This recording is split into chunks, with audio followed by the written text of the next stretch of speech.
বাড়ির আঙিনায় গ্রামীণ কুতকুত খেলায় মগ্ন শিশুরা। এই আঙিনায় খেলে বেড়ে ওঠা শিশুদের শৈশবের কত স্মৃতি, কিন্তু ধীরে ধীরে সবই নদীগর্ভে বিলীন হয়ে যাচ্ছে। এক এক করে হারিয়ে যাচ্ছে তাদের শৈশবের স্মৃতিবিজড়িত খেলার আঙিনাগুলো। নোয়াখালীর কোম্পানিগঞ্জে তীব্র নদী ভাঙনের ফলে বসতভিটা হারিয়ে নিঃস্ব এখন কৃষক, জেলে সহ আশপাশের গ্রামের অসহায় দরিদ্র মানুষেরা। 3 ভাঙা খাইছি, 3 ভাঙা খাইবার পরে আসি এখানে। এখন এখানে নদীর কিনারে চলে গেছে। টাকা নাই, পয়সা নাই, কোনো জায়গা নাই, জমিন নাই, কোনো কিচ্ছু নাই স্যার। আমরা কন্দাই যেতাম, কন্দাই থাকতাম। আগে যেভাবে ধরেন ব্রিজটা আসিল, সেইভাবে যদি আপনারা দয়াভাবে করে দেন, আমরা এখানে থাকতাম না।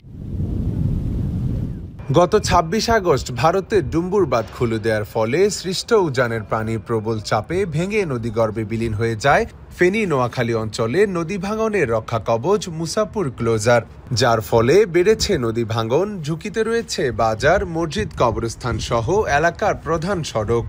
যেভাবে এখন ভাঙছে, সেখানে আগামী বর্ষার সিজনে আরও খুব বেশি ভাঙবে, এবং যদি এটা আগামী 2 বছর ভাঙতে থাকে তাহলে আমাদের এই মুসাপুর গ্রাম, এই জনপদ আর থাকবে না। ক্লোজার না করলে তো এগুলো আপনার থাকবে না, এই বাড়িঘর যেগুলো বাকি যেগুলো আছে এগুলো যাবে। সরকারের পক্ষ থেকে একটা ড্রেজিং মেশিনের এখানে ব্যবস্থা করছি। তো এই ড্রেজিং মেশিনটা আসার পর থেকে উল্লেখযোগ্য কোনো কাজ এখানে করেনি। মুসাপুর ক্লোজার নির্মাণের কথা জানালেন নোয়াখালী পানি উন্নয়ন বোর্ডের কর্মকর্তা।